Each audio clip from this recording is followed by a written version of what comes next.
I'm not a morning person. Dedicated to being passionate about it. Bodybuilders have become more lazy. People have always thought I lift fake weights. Iran and the United States. You take responsibility for that. Hey, Gunter, how are you? Hey, how are you?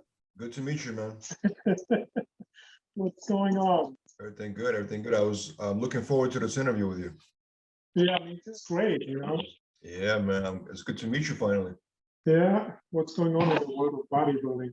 I'm not really always up to date, but it's like I kind of follow mostly the Olympia. So. Yeah. We're gonna get into all of that right now. Oh, cool. So how long do you do this now? Generation Iron? Yeah. Well, the first movie came out in 2013, and then we launched the network. So a few years now, yeah. Awesome. Yeah, man. Yeah. But have you competed yourself too? No. I come from the media world, just more filmmaking, you know what I'm saying? Well, I love bodybuilding. I definitely work out. Try to work out. Oh, well, I can tell your guns were showing a little bit there. You have a not really. All right, man. So Gunter, man, it's great to meet you, first of all. You know, you are one of the tallest bodybuilders. You competed in the toughest era in bodybuilding. And you are the only guys that beat Ronnie Coleman when he was Mr. Olympia. We're gonna talk about this. Yeah, that comes up all the time. Of course. It's very important. So first of all, how did you get into bodybuilding? I know you come from Germany, right? How did you discover bodybuilding for yourself, and why did you want to be bodybuilding? Okay, well, it started at 12 years old. I was actually hanging out with my friends, and it was actually during summer break. It was actually bad weather. Oh, let's watch a movie. Guess what movie? Watched Conan the Barbarian. So it was 1982, and I was just inspired by, my God, how you can look and stuff. And then I said, well, who is this actor? Then Arnold Schwarzenegger. And then you hear the story. He went with one bag to America and stuff. And I said, oh, I want to do that too. And actually, from that day on, I remember my friend gave me a dumbbell, one dumbbell. It was like 12 kilograms. And I started working out with it in my home, and actually pretty much never stopped, And then at age 14, I always worked out at home with like dumbbells and stuff like that. And finally at 16, I joined the gym. And then when I really made the real progress. So the gym owner was already competing and stuff, and I was training for pretty much 3 months, and then I put size on like crazy because now they had all the equipment and availability and stuff. And he helped a little bit with, I talked about nutrition, dieting, and what you have to do. And so after 3 months, he said, oh, you got to compete, man. You have good genetics. Anyway, I had a good body for putting weight on really fast. And 2 years later, I started competing at 18. So was it easy for you to put on size, because you're over 6 foot now? You're a tall guy, right, for bodybuilding? Yeah, I might be a little shorter now, but it was 6'2" I was measured. So was it easy for you to put on size, being taller? It was actually really easy for some reason. I mean, actually, and maybe it was just the metabolism, but if you look actually in my family, or especially for my mom's side, what is really funny, you should see her brothers. I mean, they were all huge. I mean, we're talking about tall and big, And I always heard that actually my dad used to be strong too, but I also heard from the dad from my mom used to be an ox. I mean, we're talking about, he was a workhorse, man. And I think that comes a little bit from that. So I always had good genetics, pretty much putting weight on and not even worrying about nutrition at the time, Well, isn't it true that your dad didn't want you to be a bodybuilder? Yeah, actually, my dad didn't want me. When I was 16, I brought this paper because I had to sign it. I wasn't 18 in Germany. You have to be 18 to sign for gyms officially that you can work on your own and stuff. And so anyway, he said, well, put the energy into something else and you might make some money. Well, my uncle actually was exactly that time at home, and he said, man, why not let him do it? You don't know what comes out of it. You don't know, just if he does that better than being on the street and hanging out with friends and drinking beer, So I was like, well, he signed it. And from that point on, it was taken care of. And then at 18, when I started working, doing competing, all of a sudden he saw how my body changed. And I think even my dad got like, wow, Then he came to the gym, he talked to the gym owner and he said, is that all okay? I mean, he's gaining so much weight, he gets bigger than a house and stuff. And then they said, no, he has good genetics and he's working really good and stuff. You should see him compete and stuff. And then actually my first show, he showed up with all his friends and were inspired. I mean, from that point on, it wasn't even a discussion. He was like all happy about it because I won the first show from the beginning. So, Did you actually move to America to become a pro, or did you still live in Germany throughout your career? I live still in Germany so what happened is that 18, I did my newcomer and all these things. I won 7 shows in a row. I took a break for a year. Then I was at 20, I was still junior. So I went to the German junior championship, won that. And in the same year, I won the junior world champion in Spain. So and then 2 years later, I joined the men's division and I won the European champion first and the German champion 3 weeks later. And then a year later, I decided, well, I got talked into because I thought I wasn't ready. I hadn't had enough size. But my mentor, Walter Clark, who was at the time 66, he took me by hand and I said, well, I might wait another year until I put some size on. He said, no, you competing now. You come here to my gym, you stay. I have an apartment for you, and you can work here at the front desk, and we train together. And then for 4 months, he really trained. I mean, I was living it like I was all by myself, focused on nutrition. I did everything, cooking, shopping, and all this stuff. Just going to the gym twice a day and all this stuff. And I made in 4 months the changes that it was unbelievable. And that people, they didn't really. Well, he's still too young. It's like to go to the Mr. Universe world champion, you gotta have a little bit more size because he's taller, he needs to fill out a little bit more. And then we didn't really say anything. And then Walter just said to one time, somebody came by and said, you just watch. So then when the qualifier was for the world champion, so I stepped on stage and I blew everybody away. The changes I made and stuff, I mean, I won it all hands down. And then I went to Mr. Universe and I won it too at 23 years old. Oh, wow, so young. Yeah. Well, Lee Haney was really young when he won first time Mr. Olympia, wasn't it? Or I think, he did the Mr. Universe too, I think. Yeah, he was also like 22 or something. He was really young. At what point did you actually end up moving to America ever or no? Yeah, I moved to America in 1996. I was first New Jersey, New York. That was really, I can write a book about that experience. Me and my ex-wife, we gotten into fight. We were sleeping in a factory building on a mattress and the dogs shit all over the place. It was kind of wild. It really is talked about it. They said, you got to write a book about it. Then, when you come to America, obviously open up a bank account. We had some money. You got to have this thing. It shows the security about what you want to do. You didn't have it. So, we had a debit card, credit card, but you also, had some money to be available and for shopping, going groceries and all this stuff. Well, I trusted a person at the time. The good thing is he said, hey, you should come over. The bad thing was he took advantage of us, or me and my ex, and we pretty much lost a lot of the money. So that was the bad experience. The good thing that came out of it was I found my first sponsor, Universal Nutrition. They're still located in New Jersey. And so I got my first contract and we went back, got married. And I told her, I actually asked her after living for a couple of months in that building, in the factory building, so are you sure you want to marry me? Because it will be tough. It's not that easy, She said, no, we can do it. All right.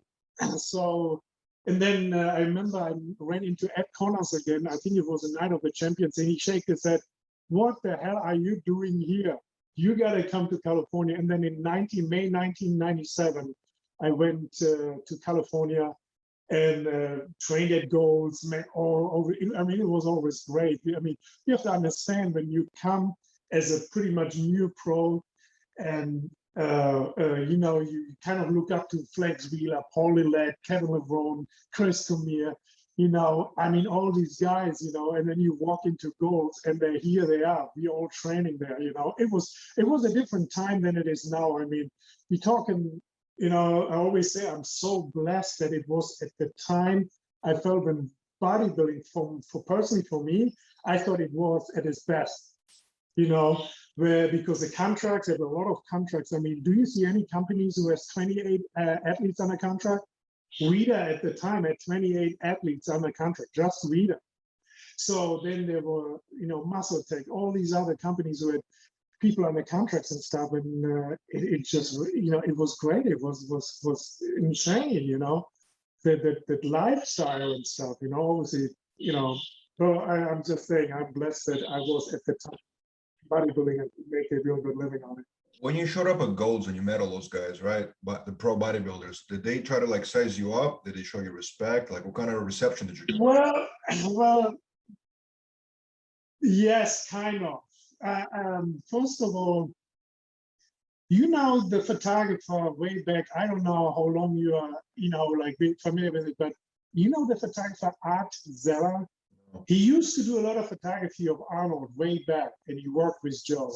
He actually passed away just 2 years later or a year later. I mean, unfortunately, he had cancer, and I was really weird because he looked at me and I was working out, and I remember he looked at me, golden boy. I said, what? I said, golden boy. He said, you are a golden boy. I said, you have everything what Joe would love into a bodybuilder. You're tall, you have the looks, and then, you should meet him. So he took pictures of me just working out. He actually went on a weekend to Joe and he showed him a picture, look at this guy. And then Joe said, oh, I'd like to meet him. So he comes back on Monday and said, hey, I saw Joe yesterday. I said, he wants to meet you. I said, what? So anyway, that was really cool.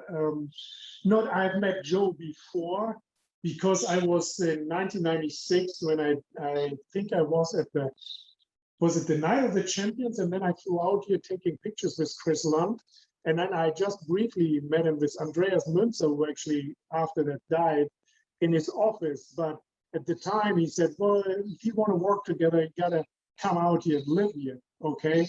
And I said, oh, okay. At the time, it was 2 years before I came over here, and I said, well, I don't know if you're ready yet and stuff, So anyway, and then when he said again, Joe wants to meet you, I said, oh, of course I want to.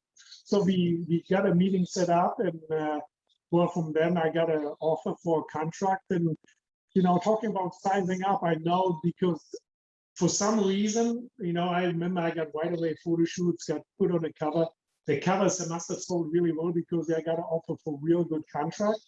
And a lot of the athletes said, well, you didn't really place that high yet and blah, blah, blah. So there was a lot of controversy where they didn't like that I got actually just here, got a real good offer and a pretty good contract that, people wouldn't expect right away, So, but I also had another company, Universal, they offered obviously more money too. So I could go and say, hey, look, this company offered me that much. Did Joe sign you to a supplement company? Joe Weider, did he sign you to a supplement contract or to a magazine, like media contract? It was for both at the time. So it was for Weider supplements and it was for the magazines. Yeah.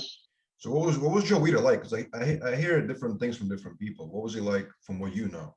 Well, I can say only good things. I thought he was a character, very interesting. He was very knowledgeable about everything, history and all this stuff, same as Ben. Ben was the same way. I just, the one thing that I have to say, what actually sticks out and what you just get inspired by is his passion for the sport. He was so passionate about it.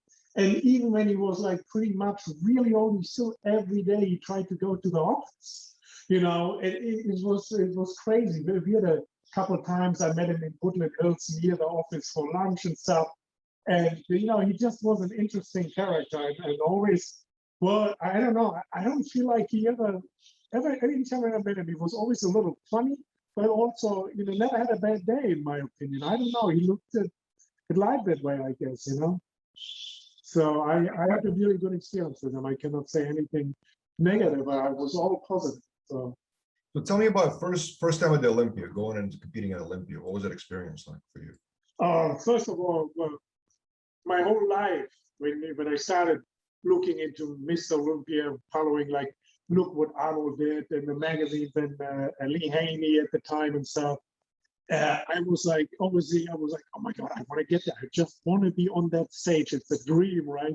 And then you're finally there. It's like you just can't believe you did this, you know? And so that was obviously, you know, yeah, well, a dream comes true, obviously, you know? And yeah, it was, well, to this day, these are my best experiences. And for me, still to this day, the best Olympias that I felt like were consistently always really good were going to the Mandalay Bay. You know, like I arrived always on Wednesdays, right?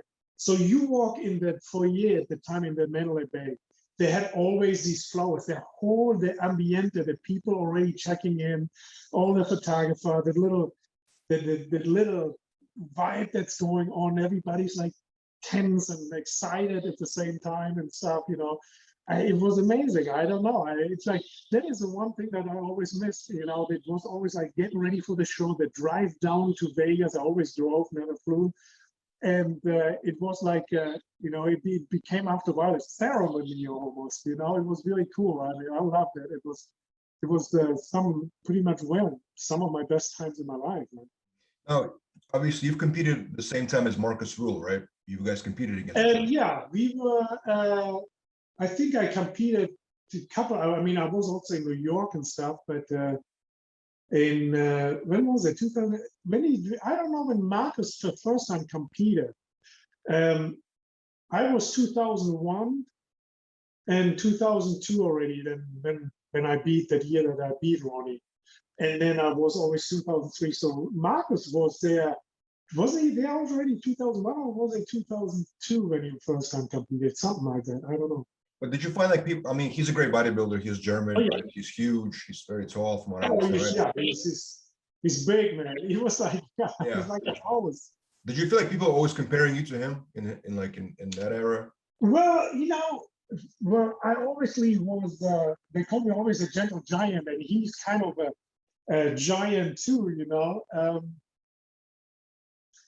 Well, you know, there was a time always I think they always try to who is the better bodybuilder, you know, and all this and well, there are different categories, you know. You always have some people who are really massive, and then you know there's always, you know, there's like, it always goes by what are you more attracted to, you know. If you like the look of this guy better, or you like the look of this guy better, you know. It's really it's always, you know. I almost want to put it this way. If you look at Flex Wheeler and Kevin LeBron, who you like better? When they're in absolute 100% condition, you know. I mean, it's really, it's a tough call. I think almost you can go 50-50 on that, you know. So that's kind of, you know, I think that's where Marcus had always a strong front, but I felt that in the back, almost when he turned around, he never, well, to me, it looked like he could always be a little tighter. But from the front, it was, I mean, my goodness, he looked square and rare, you know. I mean, it looks, you know, it looked tough. I mean, and obviously it's right away imposing, you get his attention, you know, obviously. But, you know, obviously in Europe, I just think they probably said, oh, who was the best bodybuilder, the German? Was it Gunter? Was it Marcus? You know, there were some thoughts, I guess. Yeah. Did you ever feel like it was a rivalry between you two? Or maybe, did you ever have rivalries with somebody else? Well, as long as you compete, anybody is a rival, you know, if you think about it, you know, it's like, it doesn't matter who it is. I never personally really look at like, of course, you always go compete to win, but I never had, I would never say anything like negative or something that I felt like I have to talk somebody down and stuff, you know. I mean, Marcus looked always impressive I mean, from the front, it was like, it was unreal. You know, you look at it, so how is it? You, at some point, I said, "Man, God, how can you be that square?" I mean, even the shoulders and stuff, you know. You know, it just, you know, I always get along really good with everybody. It's the same as Flex. I always like talk. I mean, obviously, as soon as you step on stage, yeah, you want to win the show. Of course, you want to beat somebody out. That is just the plan of the game. But you know, I never saw it like, for me, being a rivalry on a point that you dislike him or don't like him, whatever. You know, I never had any bad waters against him. All right, let's talk about 2002. Now, it's a significant thing because, you know, Ronnie Coleman became Mr. Olympia in 1998, right? Yeah. So a lot of people beat Ronnie Coleman prior to that, right? Because he competed a lot and he lost to a lot of different bodybuilders. But you, from what I understand, is the only bodybuilder to beat Ronnie Coleman as he was the reigning Mr. Olympia. Yeah. Now, it was 2002 New Orleans, right? New Orleans show. Yeah, the DNC show of strength. It was considered the pro world at the time, I think, but so they had, I think, 2 or 3 shows of those, but I think it got too expensive, you know, because they had obviously, they tried to build it like the Arnold's Classic and stuff. And, you know, I mean, it's really hard to build that right away and get that as big as Arnold's Classic, you know. Now, this show happened after the Mr. Olympia or before the Mr. Olympia? After, 3 weeks after. So, okay, so Mr. Olympia, Ronnie Coleman wins again. Yeah. And then boom, he jumps into that competition. Yeah. And so do you. Yeah. I'm getting my coffee here. Right? Go ahead. So tell me what happened. I mean, why do you think you lost that show? Why I won that? Why do you think you won? Like, what did you do different from the 3 weeks? Only 3 weeks passed by after the Olympia, right? Well, I put it this way. Ronnie might not like me for this, but the truth is, that day at the Mr. Olympia, you have to understand, and here are the words of Peter McGuff. You know Peter McGuff, who recently. Yeah. Rest in peace. So he came to me to that show. First of all, you know, he said after I got my placing, I placed 5th at the show, right?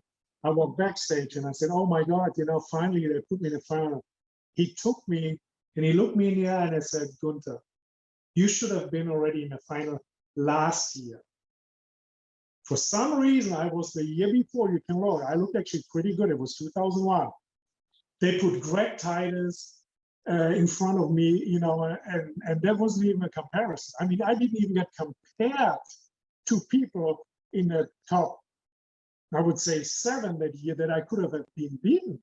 So how you can judge that, you know? So at the time, that was, well, you know, I don't know if it was an issue. I don't know why that was, or maybe I did get overlooked, but I'm pretty sure because of my height, I saw the lineups. You cannot really overlook me, you know, because of the, but anyway, so, and he said that. So, and I was like, wow, really? Yeah, he said, you should have been in the top 6. You could have been in the top 6. You looked phenomenal last year already. No, you made way bigger improvements. And finally, he said, the whole audience, we're talking the thousands of people that were there, saw that, and they were no denying it. And they were fed up finally, and they jumped on their chairs when I got called out 5th, and they booed so loud. And I still have goosebumps from toe to head when I think about it. That, by the way, was a moment in my life where I was standing on stage. I teared up actually, and I was thinking, this is exactly what I worked for. I swear to God, even winning the Olympia couldn't have been better, you know, because it was funny. It was like the whole audience did something they had never done before, that they finally stood up and booed so loud that, you know, I mean, it was obviously a really, I didn't even get compared to the top guys. So, and I was the best dialed in and the best heavy, I mean, the best dialed in guy on stage. I had striations in my glutes. I was the only one that had that. So anyway, and I brought the full package. So and still I placed like 5th, so the audience went nuts. I went to the mic. I don't know if you have seen it. It's online. People still emailing me about that. When I said, hey, you know, the placing doesn't matter tonight. What you guys do here, that is important. Thank you so much.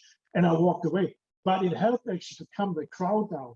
So Triple H, who was the host of the show, and he came backstage and said, dude, you should have driven that Cadillac out of here. That is your Cadillac, because they had a Cadillac and a prize money at the time. And you know, he said the same thing. So somehow the whole scene, everything what went on there, must have set up also well, we got to pay attention to him in 3 weeks. If he can keep his condition and he's in shape, he can get Ronnie. I mean, he get in trouble. I think that was kind of because of what all that happened at that show was so intense. I mean, even afterwards, when I came back from the stage, the show was over. It took me an hour and a half to get to my hotel room. I mean, it's like, because people were blocking the doors. There were like 500 or 1,000 people who all want to take pictures. And I came from backstage and they were like, I mean, it was insane. It was like, really, like I said, when I said, that is a moment of my life where I still think about today, because like I said, there's nothing in comparison you can compare that what happened there. It was weird, you know, and the focus point, I mean, it was almost scary to a point how everybody was like locked in on me, you know, it was weird. Anyway, and when I went then 3 weeks later to the show, I actually, you know, Chad and I tried to fill out actually a little bit more, you know, and actually my weight, when I checked it just the day before the show, was 302 pounds, you know, and I was shredded. So, and I think for my height compared to Ronnie, I needed also that weight to really be competitive. You know, I'm telling you, getting up to that was the hardest thing, because I had to be in off season 337 pounds. That was the heaviest. Yeah, well, all of a sudden you notice snoring, you know, you got to be careful with sleep apnea. I mean, all this stuff, you know, you can tell it is stress on your body. Yeah. And I tell you what, you know, doing this for so many years, like I did, you know, from 16 years on to, you know, I stopped competing at 36. But during that time, you know, you put your body through a lot, you know, and well, you know, I mean, so far so good. I didn't have to or needed any surgeries or things like that, so I kind of walk good and be in good health and stuff. But like I said, you go through a lot through that stretch, you know. Anyway, going back to the show, GNC, obviously, you know, Kevin was funny. Kevin LeBron came and he said, "Oh man, you could win this." I said, "Dude, hell no, they would not give it to me. I wasn't even close at the Olympia. They gave me fifth, you know." The judges, he said, "Well, I don't know, man. You couldn't do it. If you're right next to him, I can tell, man, you're looking good." Anyway, so the pre-judging happened and stuff, and Kevin Cameron said, "I think you got it, you got it." Dude, no way. I still didn't believe it. And then the night show, when it happened, the final, you know, and then they called it out. And I was like, I was like, no way, what? So I was like really surprised. It was like weird. And then Kevin came running up on stage and lifted me up and congratulated me. "You did it, you beat him." You know, it's like, I said, "Oh my God, it was awesome." Yeah, it was just great, man. That's incredible. Do you think, and obviously, I don't want to take anything away from your win, but do you think Ronnie maybe like, because he's Mr. Olympia, you know, he's dominant champion. Do you think he maybe didn't take this show as seriously as he should have? I don't know. I don't. Well, wouldn't you? I mean, wouldn't you? Do you think? Because I think he looked better than he looked at the Olympia at the show. Oh wow. Yeah, I personally think he looked better at the Olympia. The Olympia was funny. He really missed his mark. You know, I never say that I'm better than Ronnie. Nobody's better than Ronnie besides Lee Haney gives him he couldn't give it a run. And because I think Haney was so dominant at some point, and even his last year, you know, just to mention it quick between, that's what I admire him for. Do you know that Haney was 34 years old the last time he competed? And he beat Dorian Yates by a landslide. I mean, we talk, and it was unreal. I mean, I saw pictures and I said, even from the back and stuff, I think he could have still competed for many more years. So was he as big and how you say it, like, not freakish, but you know, as massive as Ronnie? No, he wasn't. But I don't know, man. He had some real good genetics, and I think if he pushed it, you know, harder or for a couple more years, he could have done it actually 2 more times. I don't know. You know, we will never know anyway. But then next year, Dorian came and he was all big and stuff. Anyway, yeah, going back to the show, I don't know. I mean, you see, to me, Ronnie, it's like he looked, in my opinion, better than he was at the Olympia. So I don't think that he necessarily took it easy there, you know. So After you beat him, right? Which is incredible. You beat Ronnie Coleman, the dominant Mr. Olympia yeah, champion. I thought basically I never thought they would do it. I thought maybe I can get second, but because he won the Mr. Olympia, I thought I would never be able to, you know, like I said, you got to knock him out or something, you know, like in boxing, you got to knock the champ out or you don't win, you know. So after you beat him, right? And what kind of like atmosphere was it around this win? People started saying you're going to be the next Mr. Olympia. Like, was that type of energy that was happening at the time? Yeah, after that, obviously, also Jay competed the next year, and then, you know, well, we all did a photo shoot together, and there's a thing that a lot of people don't know. I never talked about it. 2003, the prep was going really well, and even Charles was like, "Oh my God, you're better than last year and stuff." Well, 3 weeks before the show, I got a staph infection. Well, the only person I actually ever told was Flexen, and was actually we were doing a guest appearance together. At the same time, I got separated from my ex. So the whole time I was doing it on my own, pretty much. I didn't have the support that I needed, or I not needed. I've said had, right? So it made it a little tougher. But also I had a staph infection. So went to the doc, got on antibiotics. Guess what? I dropped within a week 22 pounds.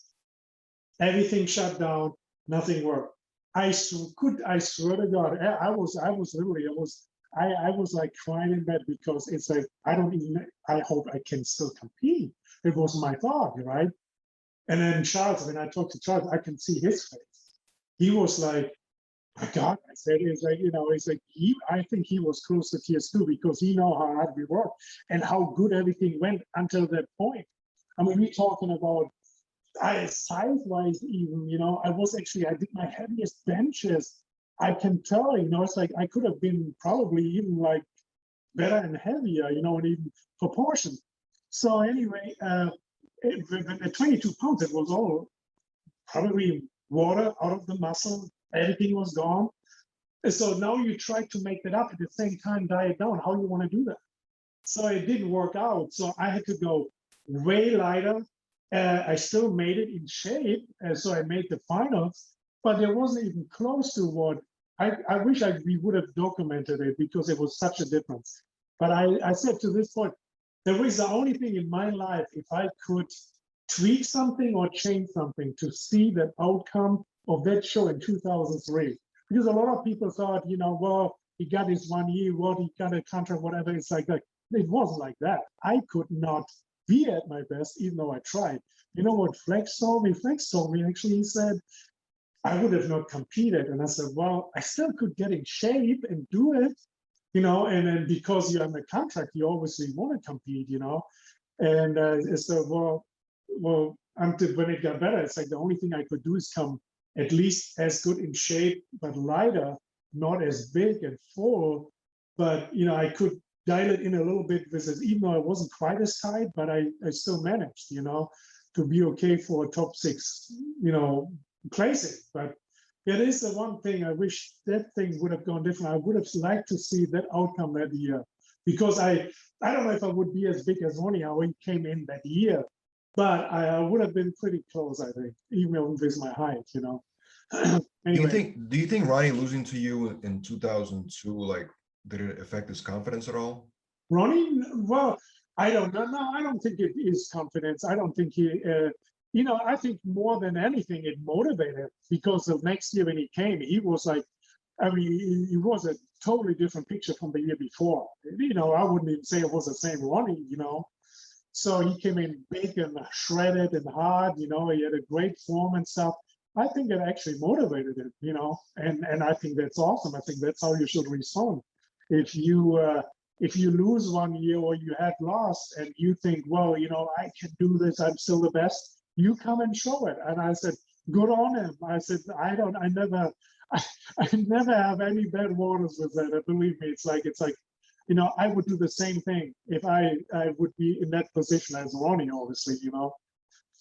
Yeah. It's interesting because I feel like maybe him losing that year is the reason why today Mr. Olympia is only competed Mr. Olympia. Like you barely ever see a Mr. Olympia competing at some other competition for that reason only. You know, nobody wants to lose, and then, you know what I mean, like kind of created a stigma around him that maybe they're not the best. You know what I mean? Like right now, if you noticed, Mr. Olympia only competes at the Olympic competition. Yeah.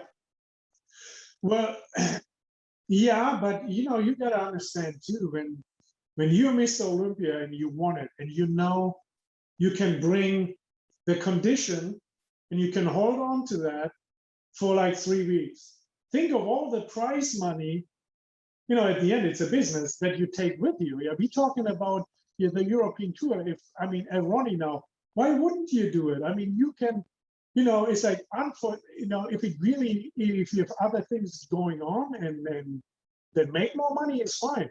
But why wouldn't you go and do the European tour and cash in, I don't know how many thousands of dollars, and you know, when you can hold on to your condition, everything is set up, the flights, you know, if you be able to, you know, you can probably, I don't know, maybe you can negotiate flying first class everywhere, you know, why not, you know, and then sometimes, you know, I wouldn't be surprised that some promoters would pay you extra just to come, you know, because they want to have the Mr. Olympia there. So I would do that. I mean, now these days, I feel like there's not as many pro shows anymore. I mean, you have a few, but I don't think you don't have, like, at my time, there were 5 or 6 European shows, pro shows. They were all like from one week to the other set up, you know, so you did it within pretty much 4 or 5 weeks. You did like 6 other shows, you know,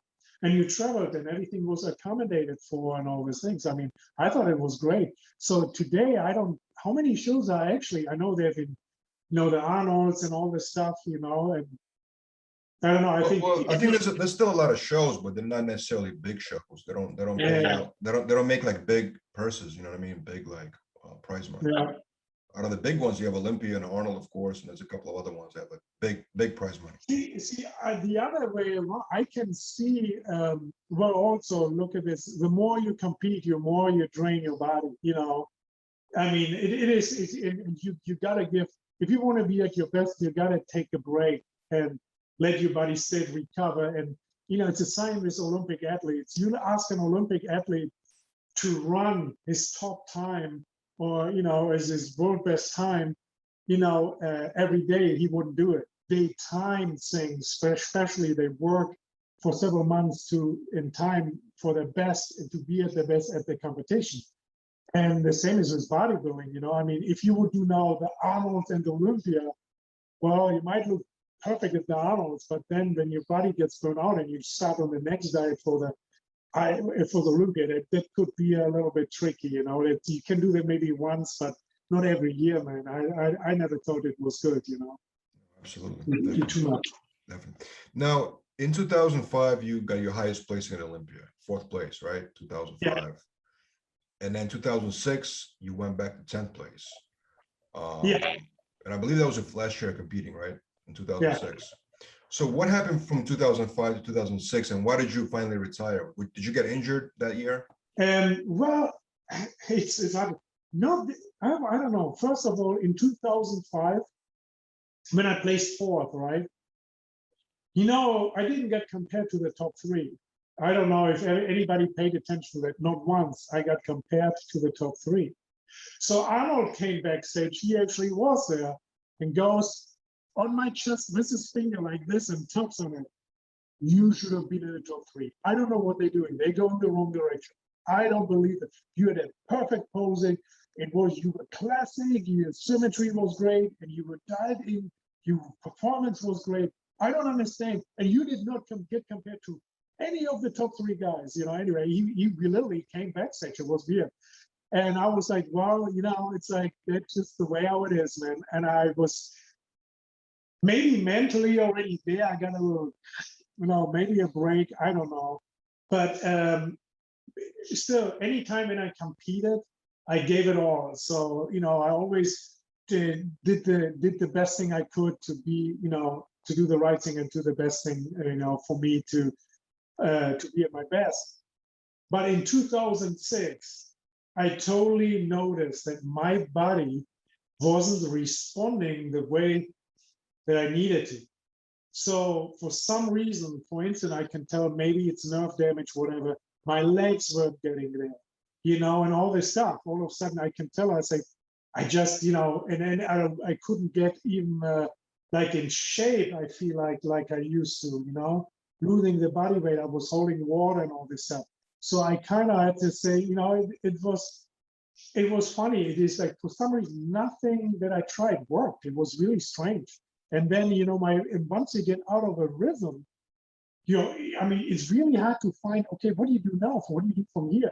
So, and I know that there I wasn't as good as in 2005 and all those things, you know, and it was like just my body wasn't really, I don't know, not responding, maybe not taking it anymore. It was, you know, and it kind of like, well, I still wanted to have family, kids and things like that. So I was for me, so maybe I need to look and move on. I've done this now for 20 years at an extreme, how you say that? The longest that I have taken off in that time were 3 days from working out, 3 days. So I worked out all the time and sometimes even twice a day. So maybe my body was just shut down, overworked, and whatever, you know. But I felt like I needed to step away and focus on other things in life. And that's what I did, you know. Me and my wife, you know, Kim now, we started, you know, seeing each other, we, you know, liked each other. We got married a year later, and we live in beautiful Hermosa Beach, you know, looking at the ocean. So we have 11. Oh, my son's birthday, by the way, is tomorrow. He will be 11. Oh, nice. Yeah, and you know, it's a good life. We have a good life. We just got back, by the way, from a camping trip. We have an Airstream. You know, we love going, you know, Lake Tahoe in the woods or Big Sur. We like the whole Northern California and the area. So we kind of like to, you know, go. We like half across. You know, we actually want to go to Montana and stuff. And I mean, my son just gets a high out of it. He loves that stuff too. How was the retirement transition into retirement for you? As far as like, well, all the contracts, because the contracts go away, I assume right away, right? Like how do you set yourself up for that? Well, I still work as a spokesperson for many years for Weider. Then Kim and I worked together with Weider and, you know, tried to work with them together. But then there were a lot of changes too, because Joe and Ben obviously passed away. And and then the company, obviously, it's totally run. I don't even see Weider Nutrition anywhere. So I don't know if they have any nutrition part and stuff. And then I worked for several companies actually in Europe. One was, one was here, Sam for 1 year was a spokesperson, and Multipower, and then Z Concept. And they were all great companies. I worked for them for a couple of years and, you know, made a living that way still. And then my wife and I started building a business. We have our own equipment line, so kettlebells, resistant bag workouts, plyo boxes, you call it foam rollers and all this stuff. And the equipment line is doing phenomenal right now, so it's doing really well. That's great. Now you've also done some commercial work, right? Like I've seen commercials with you. Yes, I've done mainstream companies. Yeah, actually, what was it? A total of what? 11, 12 TV commercials. Yeah, actually, and they paid actually pretty well too. It's actually, I did better in the TV commercials than with acting and stuff. Right before my son was born, actually, after I retired, I went like almost about 3 times a week, all day. It was kind of like was Howard Fine in Hollywood, like acting classes and stuff. That was pretty intense. But also, I could see I got good at it. But then when Kim had her business idea, so somebody needed to be home taking care of the kid. So I kind of had to drop that, and then I started, well, no, and you know, be at home and do that at least for a while. And I still did some auditioning and stuff, and got a few parts here and there. But in one audition, actually, I went to met Adam Sandler, and Jack and Jill. The movie never did well. It's considered one of his worst movies, where he is, you know. But anyway, I got a part in there, and I took my son in that little thing, I took him to the audition and he put him right there. And then Adam Sandler comes in and, who is that guy? It was really funny. He's like, well, it's my son Jake, and my wife is out of town. And well, I got sent here to do an audition. And I was like, well, good luck, man. I was like, you hit it, man. Right? It was great. It was really interesting. But yeah, for me then, okay, there was no, so Kim had that business idea, and we used to own a gym for 5 years too. It was a small group personal training, and it actually did well. The only thing is then we kind of had to step away, and I said, well, I'm not working there day in, day out, and cannot even get a salary because obviously it happens here. I mean, if you know Hermosa Beach, so we were just a block of the beach. The lease and the rents are outrageous. So the landlord came in, do you want to continue this? But you have to, do what's said. They said, no, we're not paying any more rent. This is what we can do, or we leave it. And then, we couldn't come together and said, oh, fuck this. So, but because we started doing our own gym, we also created our own equipment line. And so we working with the manufacturer and stuff, have a license deal with it, and it's the best thing we ever did in our life. So it's great. That's great. Now, like you said, you mentioned you've done some great TV commercials, right? One more Lance, and one actually Lance Armstrong was in there. So they kind of won, for me, it was for a Saturn commercial. So it was literally right. Saturn, right? The car. Be like this, your bicep, and then it kind of went reconsider strength. So they kind of shut up to me, and then it took a picture of me on stage. Actually, I filmed that commercial at 3 o'clock in the morning at a club in Hollywood. It was a funny, it was weird. Anyway, so it was there, they shut up to me, and I took the bicep shot, and it goes like, reconsider strength. And they go in and they show Lance Armstrong going on an endurance thing. So it was kind of powerful to long endurance, and they kind of incorporated it in a Saturn commercial. That actually at the time, they don't build these cars anymore, but that commercial paid well because it was running over and over. So I got a lot of residuals out of that too. Why do you think today you don't see mainstream brands using bodybuilders in commercials? Doesn't matter if it's a clothing company or something mainstream though, like a Coca-Cola, like a big brand, not using bodybuilders at all. You know what I mean? That is kind of where I almost want to say that the sport has changed. I don't know. It people look at it different. You have now. If you look at it with commercials, right? Now you have everything is Instagram. So you have all these influencers. So when people, I feel like they get manipulated by how many people it's all about how many likes, how many followers, and all these things, Yeah, but you can have all these followers, but if these followers just following you to be entertained, it doesn't mean always they're biased. You understand? I think that's where everything goes a little bit off. I mean, I tell you what, I'm not a social media guy. I post once in a while an old picture and stuff like that, or I don't know, if you like a picture of my family and stuff. And you can tell. I post a picture, a good one from things, you get a lot of comments or likes, right? If I post anything of my family, you hardly get anything. So it's like, it's like, to me, it's a whole different thing. I might, maybe I'm so old fashioned, but I grew up with magazines. People said, hey, come on here, let's do this. I said, wow, good, great.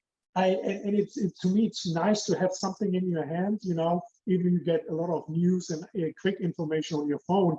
I mean, I go on Google and all the stuff, read news and all these things too, but, that is fine. But, I still feel like, well, it's a different world though these days, man.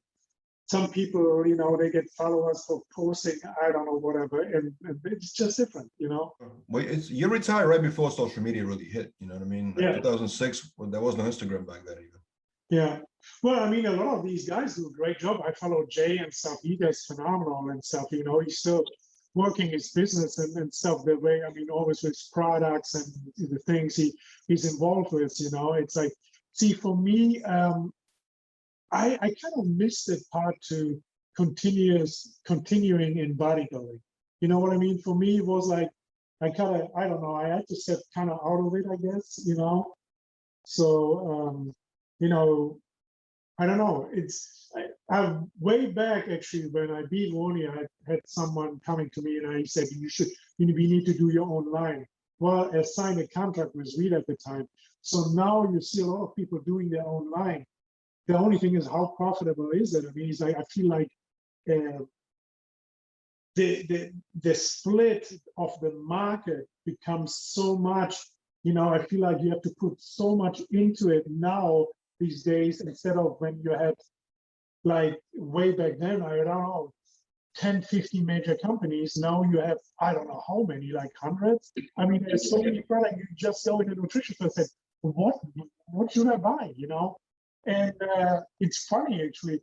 If I go in a store, I pick me the guy who knows the most about every product, and I said, what is a legit product? That's how I ask. I'm not going by name. I said, what is legit?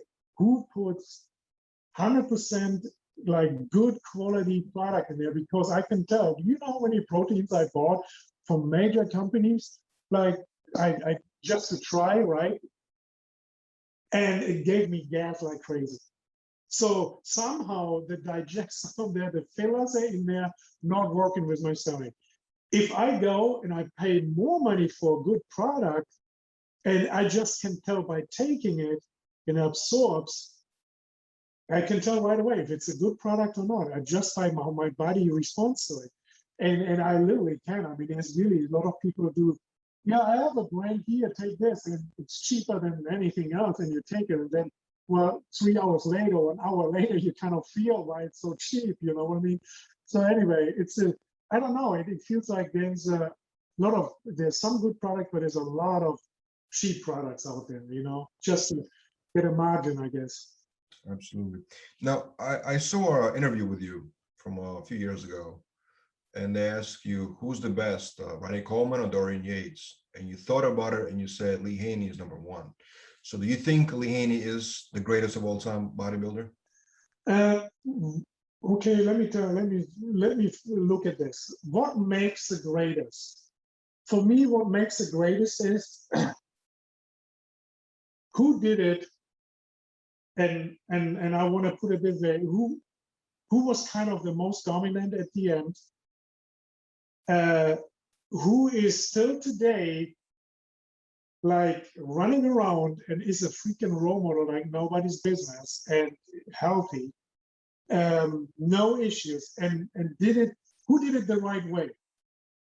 So to me, you know, if I look at Lee Haney's last show, he was dominant. You know, Dorian was a year later when he came back, he was bigger too. But Lee Haney, I still think when he stopped at 34, I mean, to me, that's total domination. I actually think he could have gone longer, you know, and then, you know, at 34. So now you look at him today. I mean, he's doing, you know, he promotes his health business and all this stuff. I think he did it right. I did this. I can argue with it. I think he did it right. You know, if you see him and say, holy man, he's like, look how good he still looks. You know, I'm really impressed.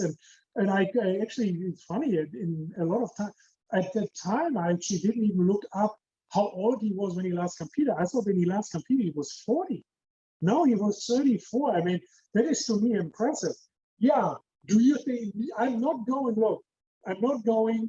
and looking at who was the biggest. I'm looking at, if you look at his body, how symmetrical he was. He had that vacuum. I mean, he looked like a freaking, he still was a bodybuilder athlete. Like when you look at Arnold, right? You know what, Arnold, I think Arnold was popular because it wasn't at the point where there's nowhere, everybody's so big, because it frightens people. Arnold looked, man, he was 245 pounds, all muscle, and people would say, damn, man, it looks good. I would like, but if you look at somebody who's 300 pounds now, I say, oh, I don't know, man, that is really weird. It's, you know what I mean? It kind of, not the man, obviously in bodybuilding, it's always there, but what I'm saying is, the mass market might look differently at it, you know. And I don't know. You know, in my opinion, it's Haney. It's just my opinion, you know. No, absolutely. So who would be in your top 5 of all time in bodybuilding? Well, obviously Arnold, Haney, Dorian, Jay, and Ronnie. Yeah, that's pretty much my top 5. Yeah, I have to say I like how Jay carries himself and promotes the sport.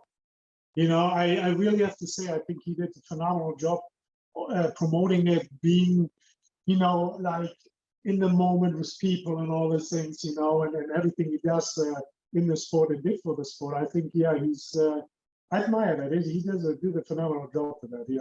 How do you feel about Phil Heath? And he has 7 Mr. Olympia titles as well. And how did you? And he represents the new school. Now it's like then you have to give me 6, the top 6. I put him in there. Oh, you put him in the 6. You know, Okay. Yeah, and you know, well, Phil, it's I don't know, man. Phil has done something, and you know, it's like I love the guy, man. Every time I meet him, I said it's like even when he was little. I remember I did a guest appearance in Colorado. He was competing. I'm sitting all the way in the back. His class, he comes on stage and I said, "Who the is that guy?" He said, "He looks phenomenal, man." I said, "I swear he could do probably the USA." So I walk backstage. I meet him, and I see him in front of me, and I said, "Man, it's like, is that an illusion or what? Man, you look phenomenal. They used to do this year." And he said, no, he didn't want it. He wanted to take another year off. And I said, you could win the USA to this year anyway. So he didn't do it that year. And then a year later, he did it and he won the USA. But I could see his potential right away the first time I met him. And he's an awesome guy. I actually get always along with him. The one thing, though, that I think, and I told him that once, and I said, don't overload your frame. And that is a problem what a lot of people do. I truly believe instead of when you have a smaller frame, I have a big frame, but if you have a smaller frame, there is a fine line from being full muscular and round and stuff and being on stage and then going overloading, muscle not packing more, and then your midsection starts going away. And I think he did that a little bit towards the end. And I've seen it. It's not only him. There's a lot of other bad people who I met from the past who did that, who tried to go too big. And I believe if you stay the same weight, I don't know, maybe his best condition ever was at 275.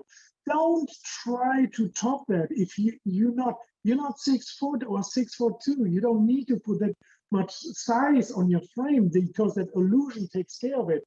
Just work on your quality. Just keep working out and work that quality. And I think like the last couple of years, I actually literally think he tried to get too big. I think he would have had more success staying when he won and it was at his best and not trying to go bigger, you know? And then again, well, it's always easy to say, but at the end, then you see Kai Green comes in, he comes close to win, and then you say, oh, I need to put more size on it, or he catches up. And I said, you know, that is kind of what you have to deal with, but you kind of have to be like, talk to yourself and said, okay, come on, you know, it's like if I do this and I stay this way, work just on refinement and all this stuff, and don't come into a happy, you know, I can still manage, you know. But like I said, I feel like, you know, there's sometimes a mistake that a lot of people do to try to get too big, overloading their frame, you know. And you know, you can't do that with certain people. Like Remy, for instance. Remy, I still wonder how he actually keeps his midsection that small because he's so freaking big, you know. But he's one of the guys who has this small midsection. He can put it on a pound, but you cannot always look at it. And I do the same thing, you know.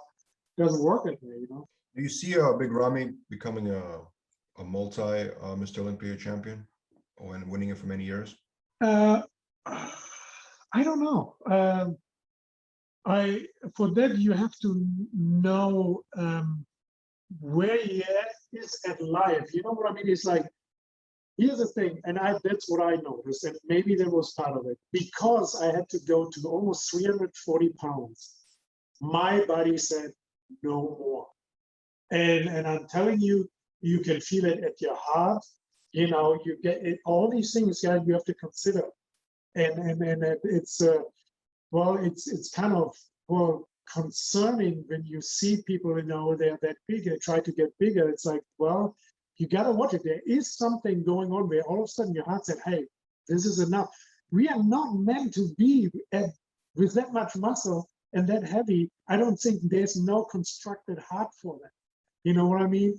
To pump the blood and all this stuff. You know, that's what I'm saying. It's a very fine line. You gotta stay at a certain point and not always thinking of bigger, bigger, bigger. You gotta say, okay, this is where I look good. That's what will give me success. I'm staying right here. So for me, always I was chasing going up to 340. You gotta be, when you stand next to Ronnie, man, he's there. You gotta be that big, you know. At 6'2", man, everything over 6 foot, I said, it becomes harder and harder. But you know, like I said, at the end, if you do that for so many years, you don't know how much your body is willing to take, you know. And the sad story, for instance, happened to me. And I always say bodybuilding is a marathon and it's never a sprint. And I always worry about bodybuilders when they come on the market and they are boom big. Was it Dallas McCarver? Dallas McCarver? That's the way, yeah. Here's an interesting story, and it saddened me so bad. It was the strangest thing. I did a seminar tour in China for 10 days. I was the first day at the university. There would be literally a university where they study bodybuilding and fitness. It's ridiculous. I mean, it was in Shanghai somewhere. It was ridiculous. And so I was the first day there. So and then afterwards I did a seminar so people come and talk, right?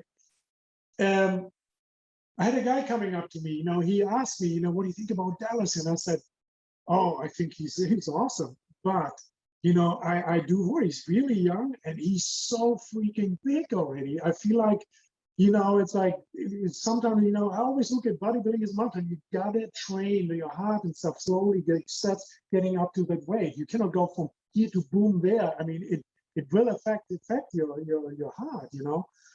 And he comes back the next day.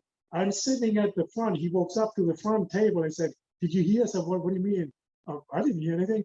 I said, I can't get online here because in China they have restrictions. So you have to download an app and all that stuff. It's kind of a weird thing. I never did that. I said, well, I can get online. Dennis died last night. I said, what? How did you know? I said, what do you mean? I didn't know. I just said, but I wasn't sure if, like, you know, if that is a good thing. It can create a lot of problems if you go so fast and so big when you're that young. And, you know, it was the weirdest thing. And I'm telling you, man, this day, it doesn't leave my head, you know. So I'm just saying it's a thing where I worry sometimes when you see people coming up too fast, getting too big too fast, you know. And I really believe that, you know, you gotta, it's a marathon. You take it step slowly, year, and build. It's a building process, you know.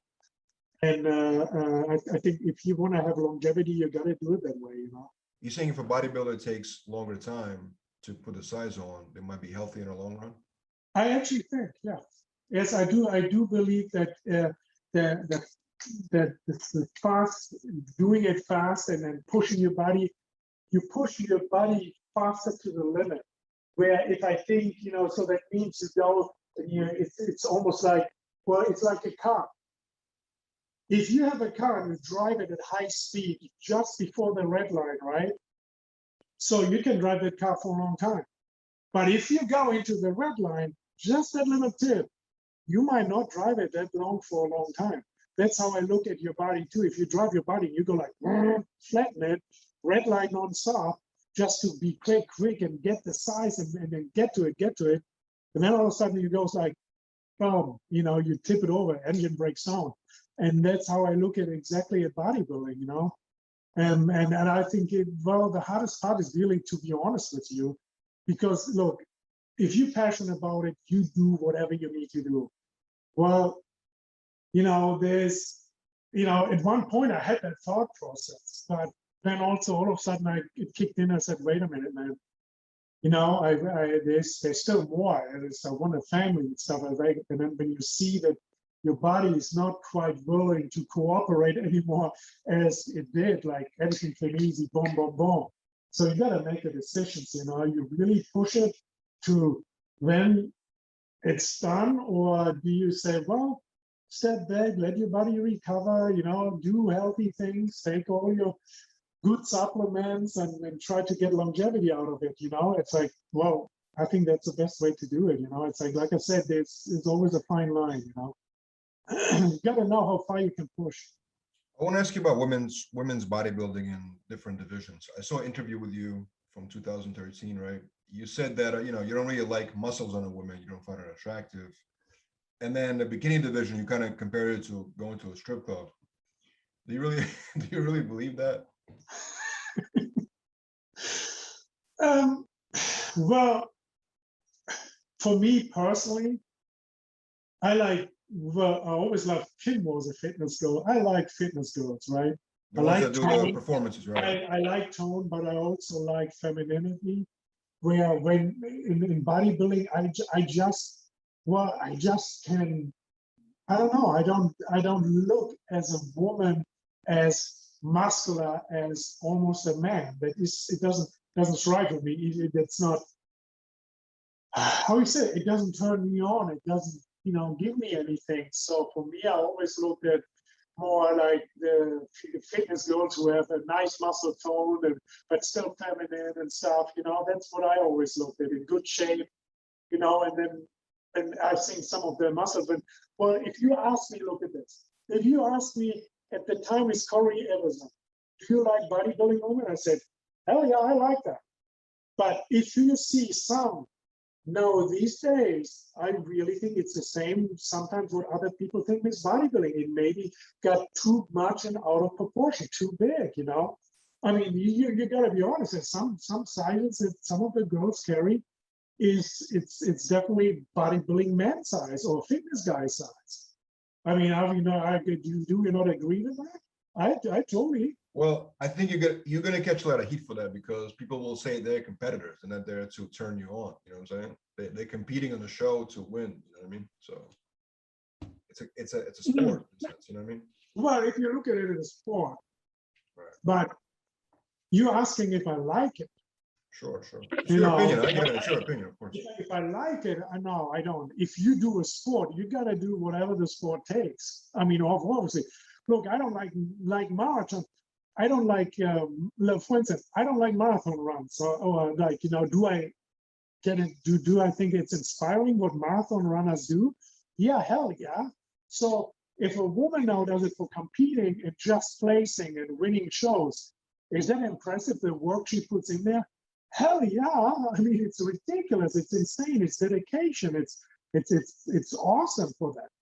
But do I like it? Or for me personally to look at, I have to say no. That's not what I like. So how about I say it like that? Fair enough.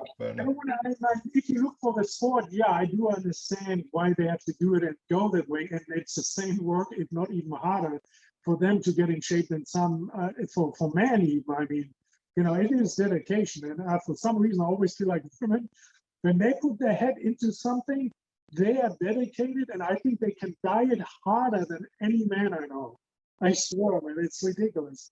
All right, Gunter, last thing I want to ask you, last question for you. Whose movies you like better, Stallone or Arnold Schwarzenegger? Who do you think is a better actor? Oh, well, can I give it a tie? Come on, you got to pick one. Okay. Well, can I give you reasons for what I like? Yeah, of course. I like the Sylvester Stallone movies. I like. Have you noticed in every movie is something you take away? It is really inspiring, and it really comes from him. I mean, it's like he is. I think a lot of people underestimate how smart Stallone is. I mean, you're talking from production, acting, writing. He does everything, producing everything. And for instance, when that scene that actually people download, and he has it in any movie. He said, even like in one Rambo movie, there's something where he said, you know, I'd rather die for something instead of living for nothing. And it's really true. If you can have such a miserable life, and why you live for if you not go for your passion, for your needs, what you want to do. You have one life. You got to do what you got to do. You got to do something what matters, you know, to other people, to yourself, you know. And I think it's so spot on. Then in that one Rocky movie, we had the conversation with his son, and it was in Rocky 5, I guess, on the street. And he's like, he calls him an idiot. You know, he calls his dad an idiot because he said he wants to fight, and he's like too old, and he gets brain damage and all this stuff. And he said, you know, and he said, you can't win. And I said, and he walks up to him and looks at me and I said, listen, life is not always about winning. It's about how many times you get beaten down and fall to the ground, and how many times you can get up. You know, that is what life is about. Life is not a walkthrough. Life is not about you win everything. It's about, if you take a beating and you get hit, can you get up? You know, it's like, it was so powerful, that scene. It's like, you know, that's what I love about his movies. I mean, there's literally a big thought after everything. I mean, it's like almost every movie has that. You gotta really watch it. There's always something that makes it, man, it's like there's something to life, you know. I do like with Arnold, I like, well, he's just so, you know, with this typical Terminator thing. I do like that almost like in a robotic way, you know. So that's interesting to me too, you know. And I don't know, Arnold always know to what people like for action, you know. I don't know. I like this little, sometimes even these one-liners that he has himself, you know. He's funny too. He has a good like funny presence as well. Like he can do comedy. Yeah, it's true. Yeah. You ever seen Jingle All the Way? Oh, yeah. Oh, that is funny. Yeah, he has a good sense of humor. He definitely has. Yeah, I'm fortunate that I met him a couple of times too. I never got a chance to smoke a cigar with him now. You gotta do it one day. Gunter, thank you so much for your time, man. You're a great guy, great interview, man. And thanks, man. I appreciate it. And we should do it again soon, man. Yeah, anytime, man. Just let me know. And hey, keep up the good work. You do a great job, man. Thank you, brother. I appreciate it, man.